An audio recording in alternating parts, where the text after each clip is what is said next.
Hello everybody and welcome to a new episode of Gentoo. This week, we're not going to have any game reads because we're going to be showing this for the next 2 months. So we're going to talk about our favorite games of 2020. Not necessarily games that came out in 2020 because, there were a lot of things that got pushed back, namely Cyberpunk 2077. So we're going to be talking about games we played in 2020. I know I played a lot of games that came out years ago this year because I don't know if you guys know this, but we were in quarantine for a long time.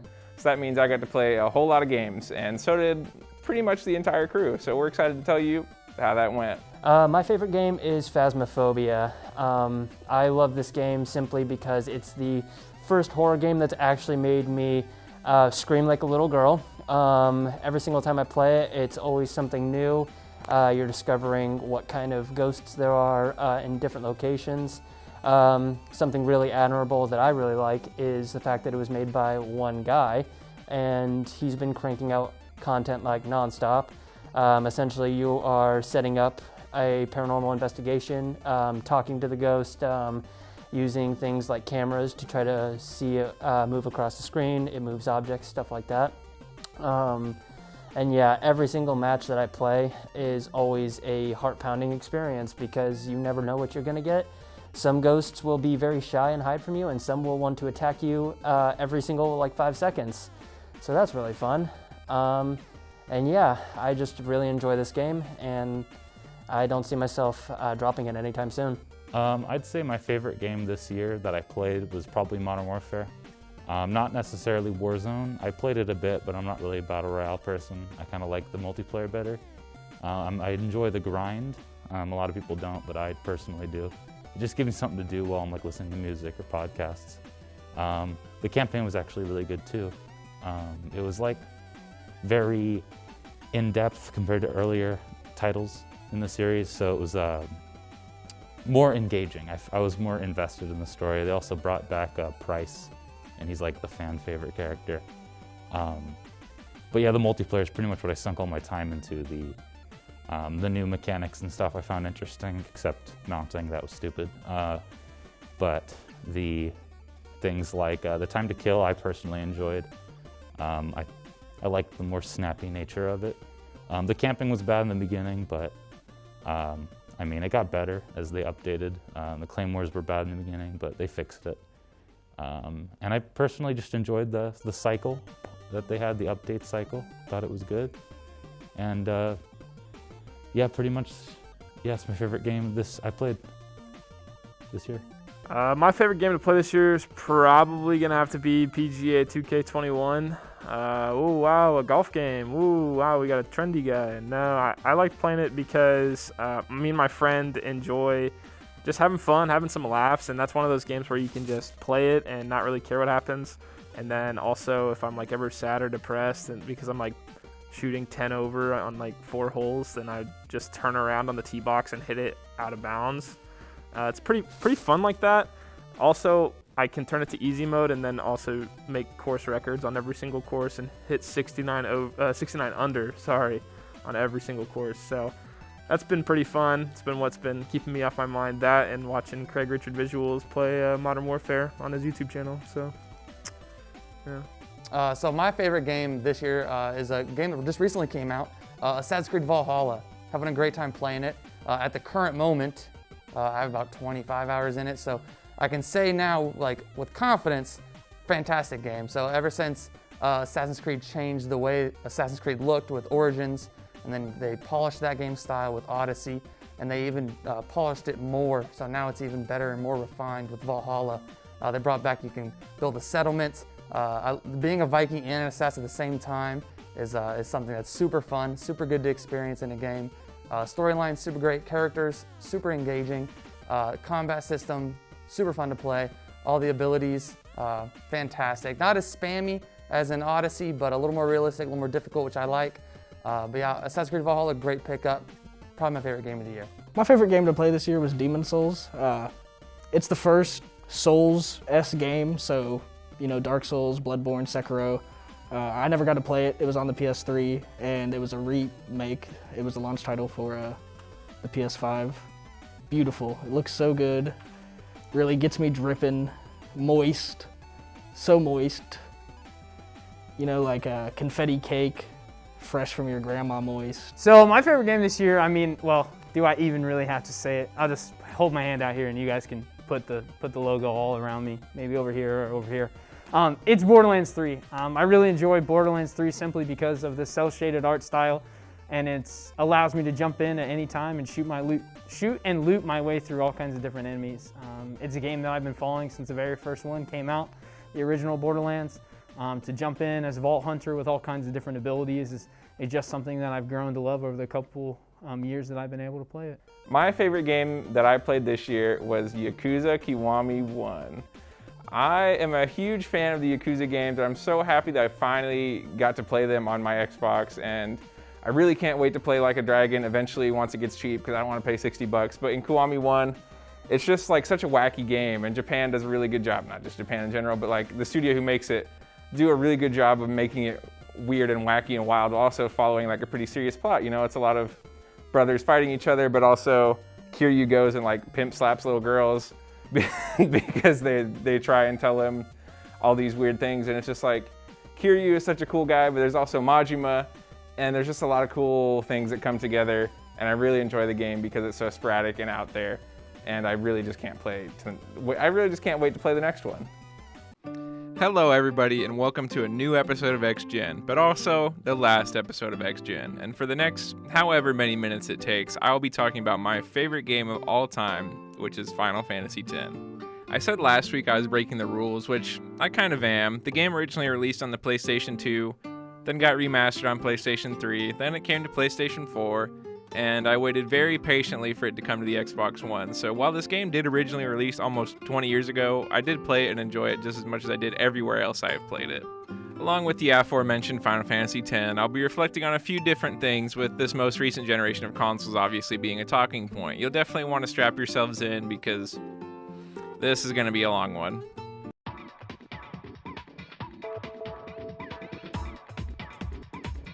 The story for this game is thankfully a bit less complicated than last week's Kingdom Hearts story. You start the game off as our father-hating main protagonist, Titus. You can say it Titus or Titus, but just for the sake of your ears, I'll be using Titus. You can also just give them their own names, which I usually do because I'm a child and I like naming my characters after inside jokes. Anyway, you're heading to your Blitzball game, where you are the star player for the Xanarkand Aves. Blitzball is kind of like if football, soccer, and water polo had a baby. It's a side part of the game that you can play and is required if you want to get things like ultimate weapons for some of your characters. But while this game is going on, the city comes under attack from our main antagonist, which is a giant whale-like monster named Sin. He comes in, destroys the city, and literally sends Titus into a whole other dimension. Titus kind of bounces around places unknowingly for a little while until he washes ashore on the small island of Besaid. There he meets some new friends. First there's Waka, who's definitely a Chad and maybe just a little bit racist. Lulu, who probably wears a little bit too much black. Kimari, a half-man, half-cat thing. And Yuna, a summoner on a quest to defeat Sin, just like her father did. This team of goobers then goes throughout the continent of Spira, where Yuna prays at different temples so that the faithful allow her to summon Aeons.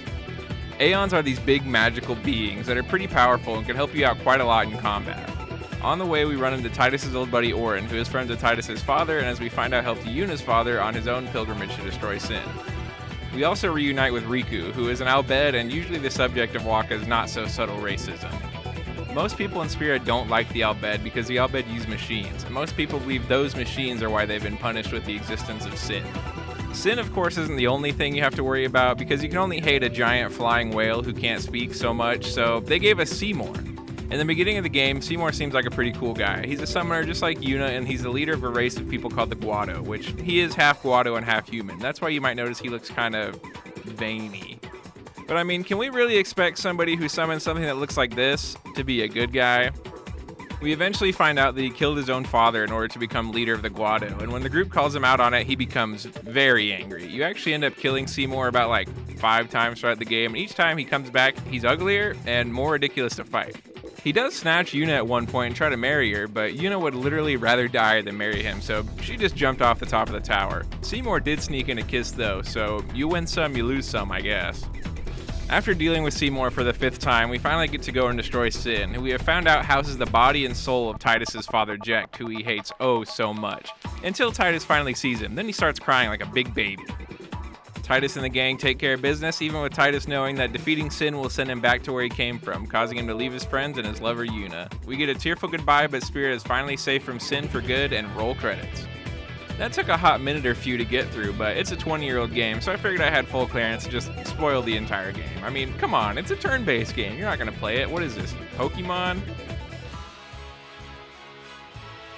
Speaking of the game being turn-based, now would be a fantastic time to talk about the gameplay. I know, ew, turn-based game. I want to shoot stuff or hit stuff with my sword, not play chess. Well, too bad. But for me, I really enjoy the kind of strategy and thinking that goes into this game. If you don't have the right spells and armor equipped, you're going to get ran through by that big boss. If you aren't using your action commands correctly, your whole party is going to be stuck in the spot on the battlefield where the boss uses an attack that just instant kills your whole party, so you get game over and have to restart, which is always really fun. I also just really enjoy seeing the quadruple nines whenever I hit somebody with a really good attack. It's incredibly satisfying. I'd give that a hashtag feels good, man. Each character gets their own abilities and spells, which you unlock by using the sphere grid. If you really wanted to grind the game, you could get every character all the nodes unlocked on the sphere grid so they can have all the abilities and spells unlocked, but not even I have that desire. The Aeons that I mentioned before are really cool to use. They all have their own summoning animations, and their overdrive attacks are really cool. I try not to use them all the time because they can definitely just be used as a crutch to power your way through bosses, and sometimes I prefer to do things legit. As far as Blitzball goes, like I said earlier, it definitely is just kind of a mini game you can play on the side that does have some big rewards, but I just don't enjoy it enough to play it. You can go across the country and talk to random strangers and have them join your team to help you on your path to Blitzball domination.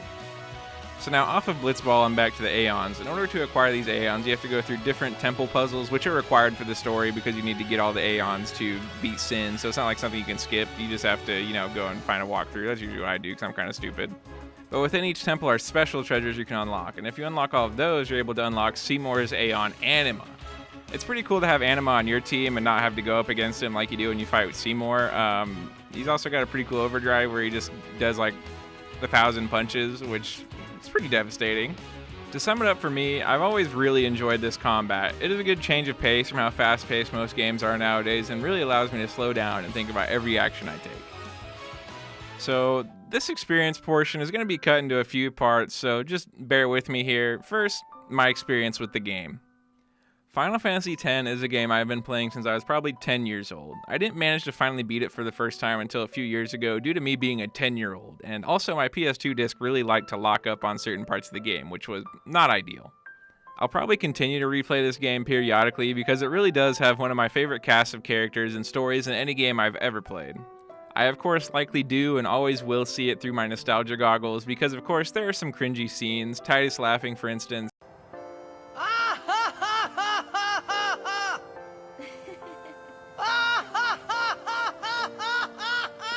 But I know a lot of people have this rated as a top 3 Final Fantasy game, which, works just great for me. It's a game that growing up I always thought looked beautiful, especially the rendered cutscenes, which looked amazing, even back on the PS2. That is something Square Enix is always able to get the most out of a system and do some really cool things graphically. The music for me is always something that evokes some really great emotion out of the player, just because of things like the Hymn of Faith, the Victory Fanfare, and the song I picked specifically for this section, To Xanarkand. This track is really a song that signifies the end of a journey and helps you take a look at all the things that got you here. The sound design in general for this game is just really great, once again a thing that Square usually does really well.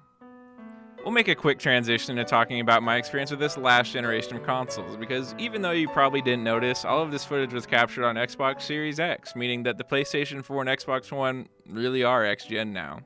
The Xbox One came out my freshman year of high school in 2013. That's a whole high school and college education ago. I wouldn't trade the probably thousands of hours I played last generation for anything, whether it was trying to finally get out of Platinum and Overwatch, seeing what the Witcher 3 hype was all about, or playing a Yakuza game for the first time. All of those were experiences that I enjoyed and will always look back on them fondly because they really did kind of shape who I am today. This is the part where I get a little bit self-serving or sentimental, whichever word you pick, depending on how you actually feel about what I'm about to do. I know this pack has already been really long, skip to the next thing if you want, but I'd like to reflect on my time here at Gentoo a little bit because it's been a pretty big part of my life for the last 3.5 years. In fact, those of you with good memories probably remember my first pack ever was about Final Fantasy X, and that pack was so god-awful that the next week my pack on Crash Tag Team Racing got shown in class because it was far less terrible than the first time I talked about this game. Hopefully I did a little bit better the second time around. I of course think about all the great people I've been able to work with who all shared a passion for video games and making really cool video game related content. And of course, the evolution of myself and the show as I took the reins and moved more into a leadership position. But now it's finally time for graduation, and that means passing on the Gentoo reins to somebody new and seeing what new heights they can take the show to. There's actually the Gentoo playlist on YouTube, and you can go all the way back to the first episode ever in the Gentoo playlist, and you can see Dalton's speech, Shadow, in the end credits, meaning I really have been here since the beginning. But all things come to an end. I'd say good things, but maybe there's someone out there who really hates my content, and I don't want to speak for everyone. If you're still watching, thanks for hearing out my, I guess, what some would call a self-indulgent and way too long goodbye. And thank you for visiting the little corner of the internet that Gentoo resides in at any point in the last 3 years. I'm Gentoo's Big Daddy Dalton Speece, and I'll see you later.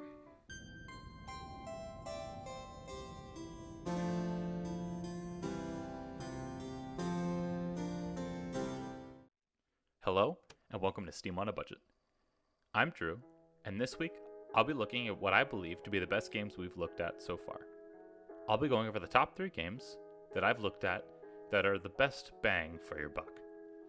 What I'll be judging these games on is how fun they are, which is the whole point of video games. So it's not as scientific as it could be, but I'm not a very scientific guy. Now, let's get to it. In third place is the free-to-play shooter TF2.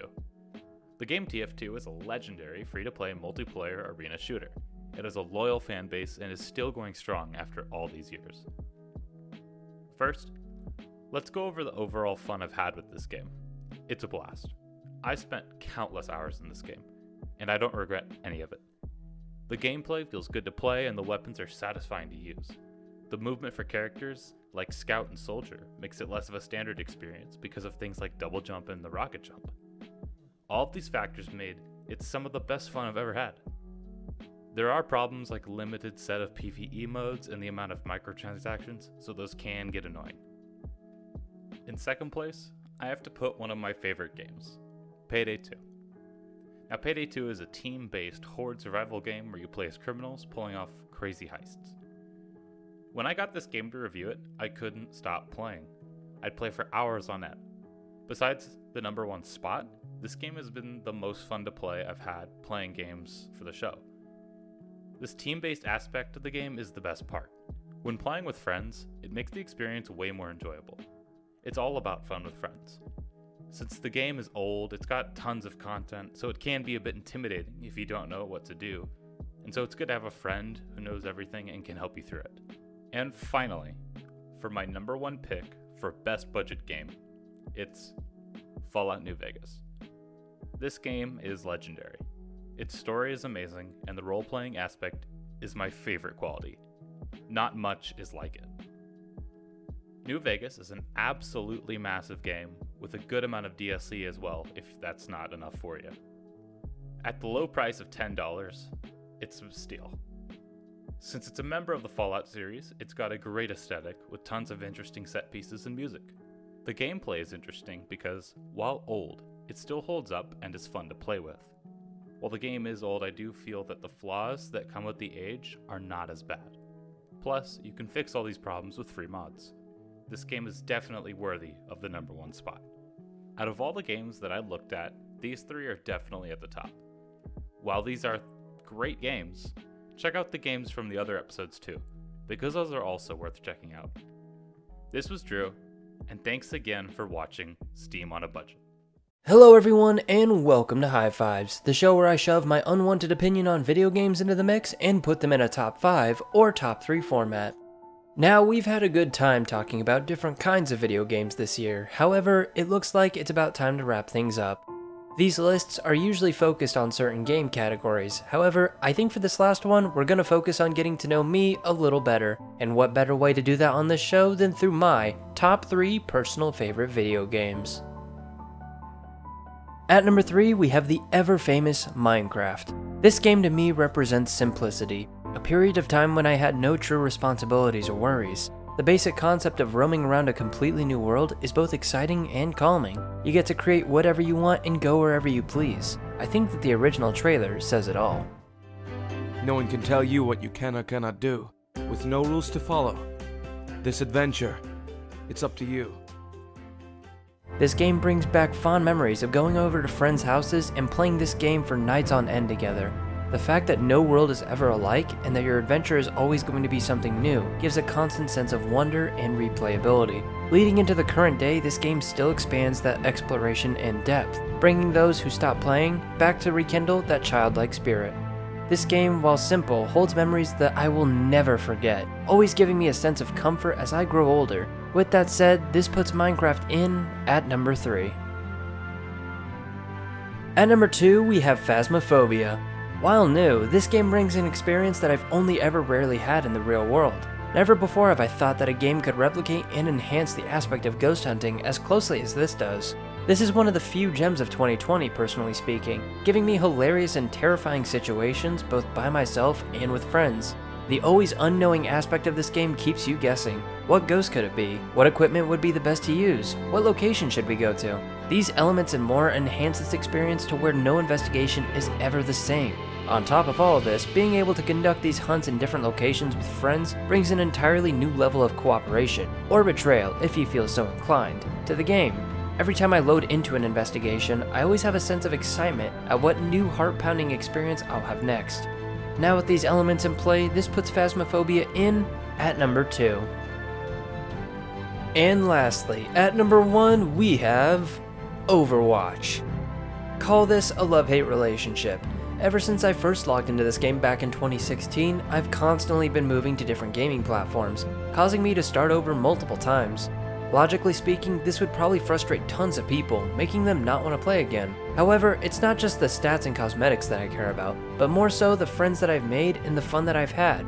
Sure, I love the core mechanics of this game, but it's overshadowed to me by its diverse cast of characters, lore, and concepts. From the lighthearted and bubbly D.Va to the calm and collected McCree, this game has and continues to captivate me in its world building. Overwatch isn't just another hero shooter to me, but instead a game that always keeps me wanting to improve myself. Whether it's through getting better at the game or sparking new levels of creativity, I find myself always finding something that brings me joy and excitement in this. And with that said, this puts Overwatch in at the number 1 spot for my personal favorite video game. Thank you all very much for watching this final installment for the year of High Fives. My name is Chris Young, and I hope you all had just as much fun as I did on this journey.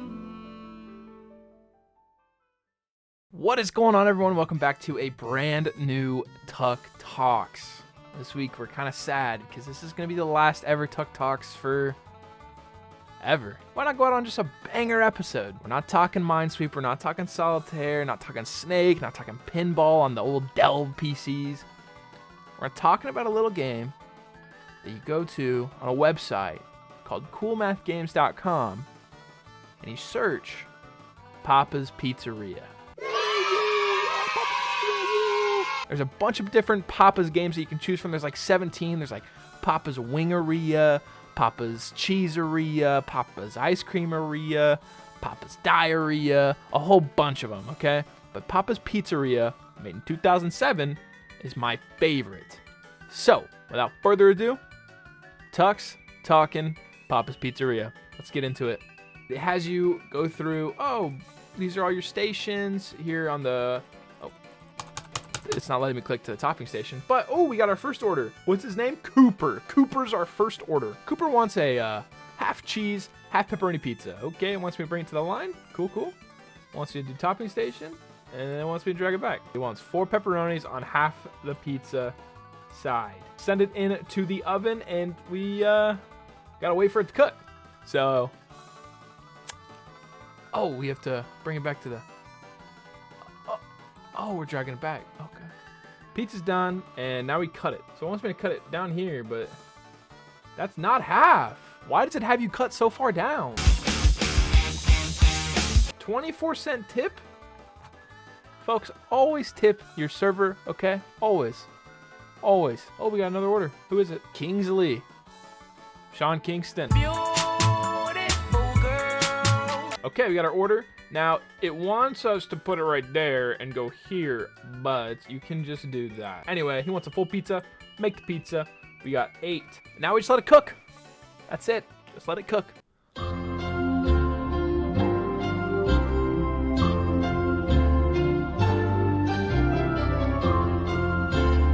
done. Look at that. Look at that. And now we got cutting station. He wants 1, 2. Look at that. That's not really the best, but finish order. 2 customers today, 74% service quality. Got to work on the cutting and the baking, but that's it. That's day 1. That's Papa's Pizzeria. That's it. That's all there is to the game. That's going to do it for this week's video. That's going to do it forever. Now, I just wanted to say thank you guys so much for tuning in each week. Thank you guys so much for watching. Thank you guys so much for letting me talk about games that I enjoy playing. So yeah, that's going to do it for me. And see you mañana. Welcome to the last episode of the year for Virtual and Reality. I'm your host, Derek Campbell.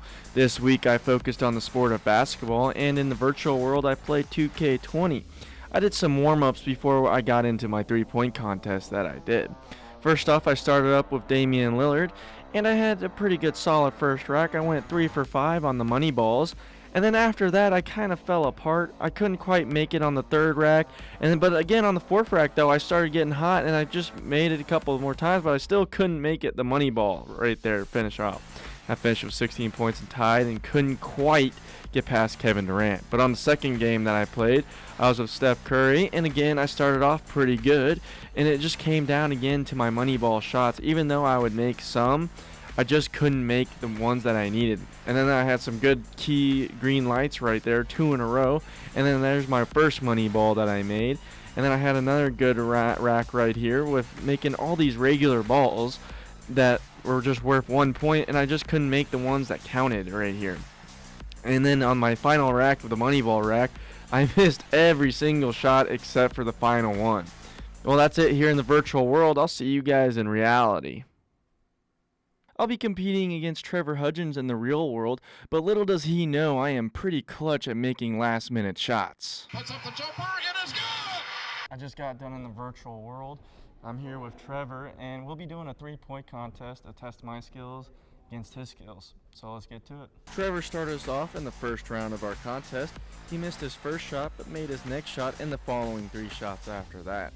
On the return, though, he then couldn't make any of his last remaining shots in the first round, but he did finish with 4 solid points.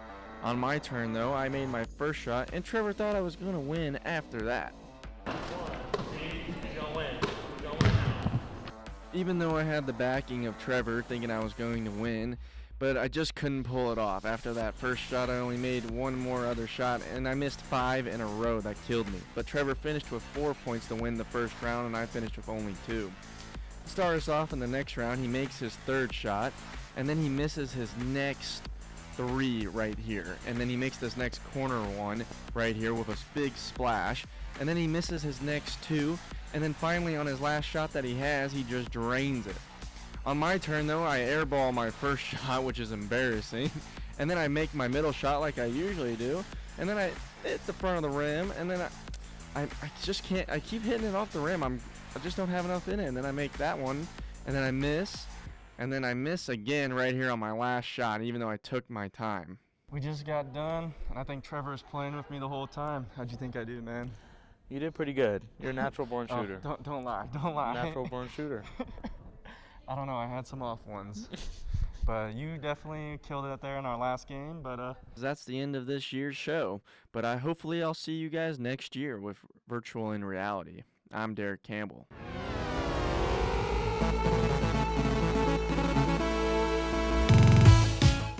Hello, everybody, and welcome to the final episode of Project Delta for the season. I am your host, Dalton Speece, and with me this week is Aaron James. And Aaron, what do we got going on this week?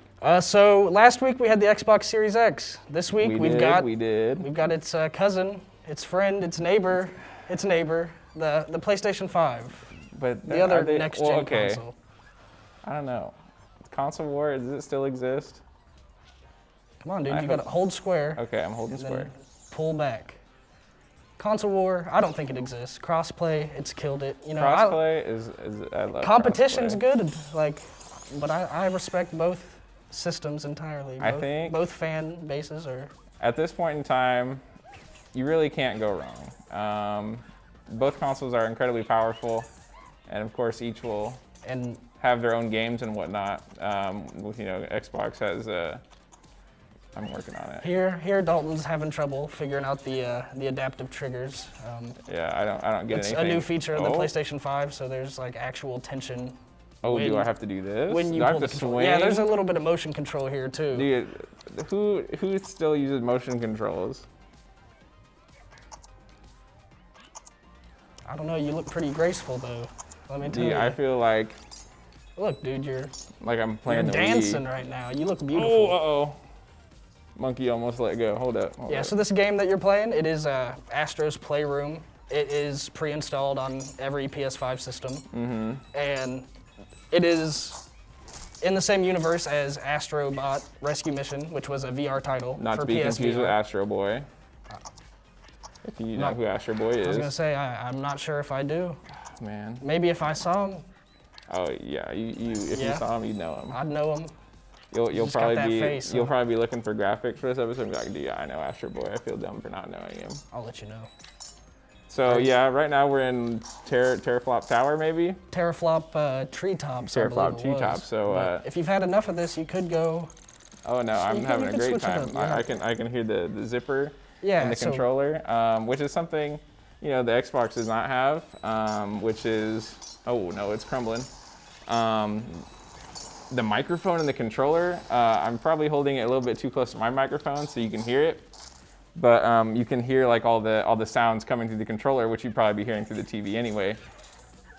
And There are certain sounds that are like dedicated to the controller as well, though. yeah, which I mean that is a feature even the PlayStation 4 had, right? Yeah.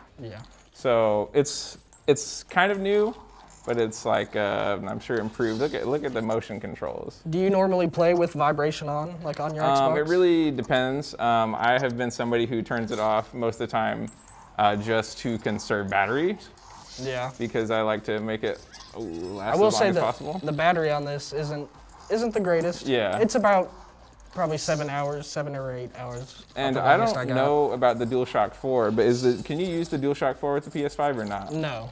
See, that's As far as I know, no. the nice thing about the Series X is my controller that I got with the consoles run out of battery, and that's the bad thing is they use batteries. They don't come with the charging kit like the PlayStation 5 controllers do.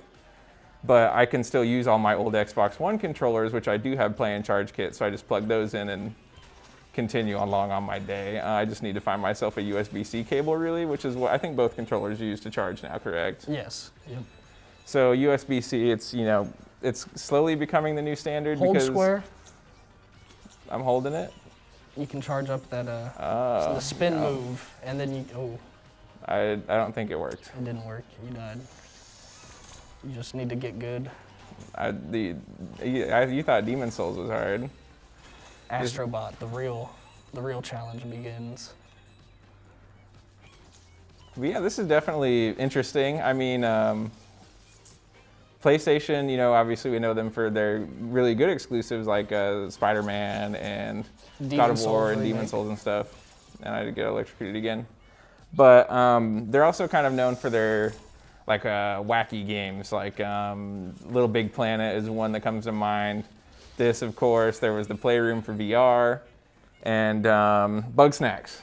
Bug Snacks. We could check that out if you'd like. I've only played a little bit of it, but I mean, I would. it's but something. I have got no idea what even Bug Snacks is. I've played for like an hour and I still don't know. So It's like Pokemon, maybe. no. This is. I think I'm punching bugs right now. Now you're hitting Astrobots. That's definitely a little 1886, the Order 1886 Astrobot, Interesting. PS4 exclusive. I wouldn't know. Is this the Cameraman. the PS4 exclusive broadcast student? Yeah. that I'm just beating up right now. That's kind That's of how I Keegan feel. right there. Oh no, not Keegan. Oh, interesting stuff. So as you're running across like the different surfaces, Mm-hmm. can you kind of feel the vibrations changing, like depending on what you're walking on? Yeah, but it's not something that like my attention is totally on at all times. Yeah. It's just kind of like, oh yeah, there's something vibrating in my hands right now. It's not like my main focus because I'm kind of busy playing the game and dodging things and. When there's something vibrating, in or around me, it's usually my focus. I mean, maybe. But maybe possibly. It depends. Oh, you're about to get the bow. I'm kind of excited for you to. I'm gonna give get a that bow. go. Yeah. And with the adaptive triggers, you can really like tweak the power that you're putting into it. You know. He just keeps like stomping on me and flattening me. It's like I'm putting Flat Stanley. those Who remembers cheeks- Flat Stanley? Cheeks right on your face. Can I dude. get? He just gave you a brown nose. Can I get an F in the chat for Flat Stanley? So maybe somebody remembers him. Is this? That's a chest. Yeah, bow. Am I? And so you don't aim. Am I in Horizon whichever, Zero Dawn right now? Just pull the right trigger or left, either one. There will start definitely playing. is quite a bit of resistance here. And if you pull it slowly, you can like even watch the crosshairs kind of shrink slowly, and you can stop about wherever you want with the power. Yeah, this is definitely like something you can feel, and man, I just like don't know if it's something that I, when I eventually get a PlayStation, because I probably will this generation, just because, you know, I'll share the love. Oh, what is going on? But I feel like it's something that for most games I will turn off. Yeah. Just because I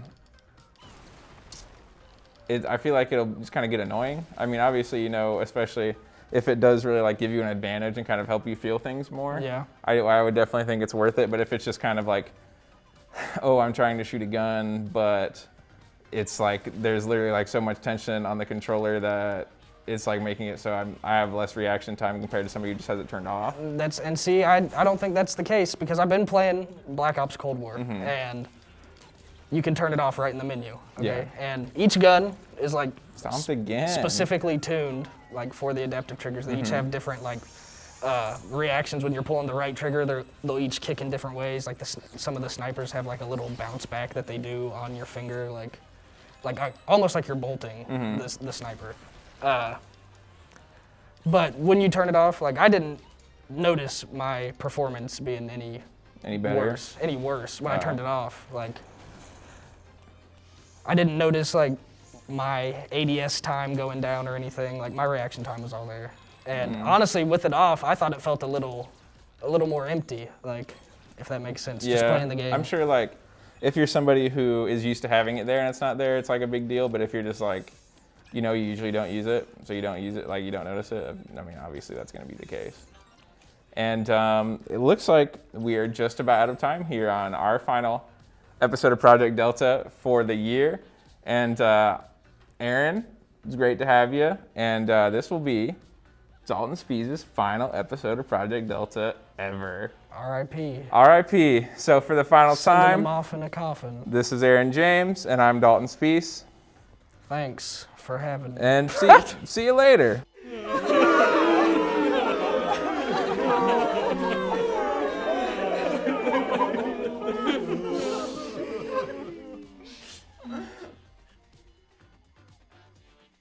On this TV though, huh? Everybody knows Medieval is better than Demon Souls.